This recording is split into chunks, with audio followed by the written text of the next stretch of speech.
حضرت یحییٰ علیہ السلام اور حضرت زکریا علیہ السلام کے شہید کیے جانے کا واقعہ۔ ڈیلی فلاسفر لقمان کے دیکھنے اور سننے والوں کو السلام علیکم۔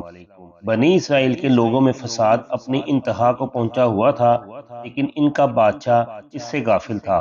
وہ اپنی بابی یا کسی غیر محرم عورت کے عشق میں مبتلا ہو کر اس سے شادی کرنا چاہتا تھا، جو کہ شریعت موسوی میں جائز نہیں تھا۔ بادشاہ نے حضرت یحییٰ علیہ السلام سے اس کے جواز کا فتویٰ لینا چاہا، لیکن انہوں نے فرمایا کہ تیرے لیے ایسا کرنا قطعاً حلال نہیں ہے۔ بادشاہ کی محبوبہ نے جب یہ سنا، وہ شدید برہم ہوئی اور اپنے دل میں حضرت یحییٰ علیہ السلام سے چھٹکارے کی ٹھان لی۔ اس کا نام سالومی تھا اور وہ بہت خوبصورت اور بڑی ماہر رقاصہ تھی۔ اس کی ماں نے اسے یہ سازش سمجھائی کہ تو بادشاہ کے سامنے عریاں رقص پیش کر، اسے خوب شراب پلا، اور جب وہ تجھ سے اپنی خواہش چاہے تو اس سے حضرت یحییٰ علیہ السلام کے سر کا مطالبہ کر دینا۔ سالومی نے اپنی ماں کے کہنے پر عمل کیا اور دوران رقص اپنا لباس اتار دیا اور بادشاہ کو شراب پلاتی رہی اور اپنی جانب خوب مائل کرتی رہی۔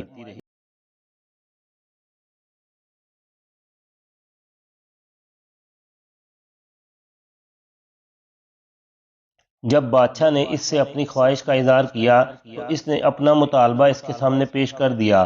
بادشاہ نے اس کی دلداری کے لیے حضرت یحییٰ علیہ السلام کے شہید کرنے کا حکم دے دیا، اور جب اس ظالم بادشاہ کے کہنے پر حضرت یحییٰ علیہ السلام کو شہید کر دیا گیا اور ان کا سر سونے کے تشت پر رکھ کر بادشاہ کے سامنے لایا گیا، تو معجزہ کے طور پر اس کٹے ہوئے سر سے بھی وہی ندا آئی کہ اے بادشاہ، تیرے لیے ایسا کرنا حلال نہیں ہے۔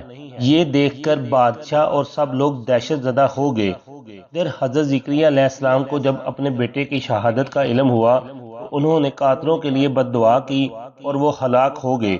اس بات کا علم جب عام لوگوں میں ہوا تو انہوں نے حضرت زکریا علیہ السلام کو انتقال کی غرض سے مسجد کے محراب میں ہی شہید کر ڈالا۔ اس واقعہ کا رونما ہونا تھا کہ بنی اسرائیل پر مصائب ٹوٹ پڑے۔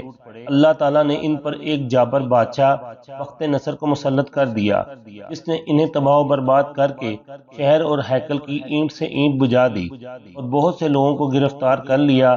سچ ہے کہ ظلم کو اللہ تعالیٰ پسند نہیں کرتا، ظالم لوگوں کو وہ اسی طرح انجام بدکار کا